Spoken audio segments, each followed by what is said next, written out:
Hello guys, so magandang umaga. So update tayo sa ating mini barracks. So unahin ko dito guys. So ito guys is yung fry ng feeder. So okay naman sila. Tapos dito yung fry ng EBM. Yan, medyo malaki na sila. Magiging juvie na to. Tapos sa BKBM na bigger size. So ayan guys, ang laki ng tiyan nila pero wala pa rin fry. At dito naman is wala palang kuryente sa amin ngayon. Ayan, nakasaksak. Wala palang kuryente sa amin ngayon. So ito yung mga nakalagay dito guys. Makikita nyo na. Yan, shibon tapos dalawang goldfish. Tapos guys, dito naman sa mga breeder ng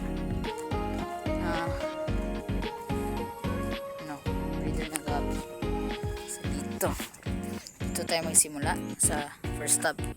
Dito guys is yung trio ng EBM. Yan. Tapos dito is yung pair ng EBM. Tapos dito sa pangatlo is pair ng feeder. Pair pa rin ng feeder. Pair pa rin ng feeder. Pair pa rin sila dito.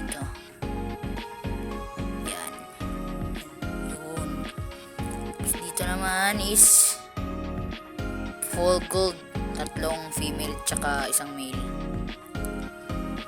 Tapos dito is yung MSSBT. So wala na tong male kasi na dead na dito.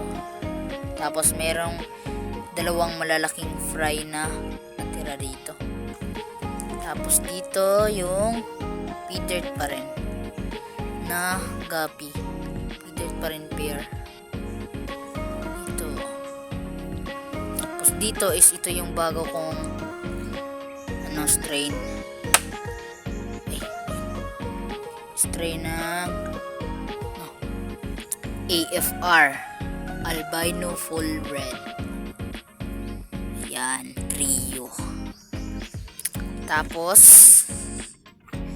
dito sa likod, so medyo maputik sa amin kasi umulan kagabi.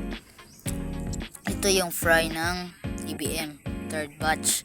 Tapos dito is fry ng MSSBT second batch 4 pieces. Tapos dito is full gold 5 pieces na to second batch.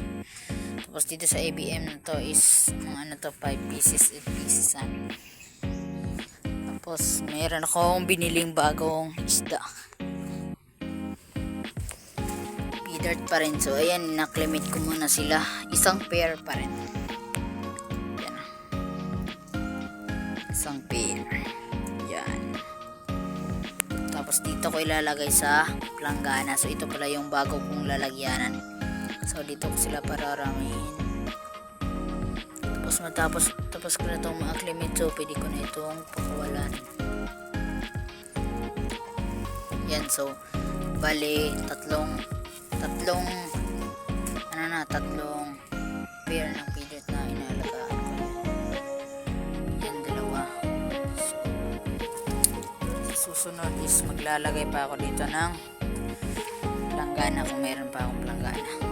So tapos yun lang yung update muna sa aking backyard. So sana is dadami na yung AFR para marami na rin akong maalaga ang AFR. Tapos itong feeder na to. So ito muna yung update sa aking mini barracks. Salamat sa inyong panonood. Bye bye.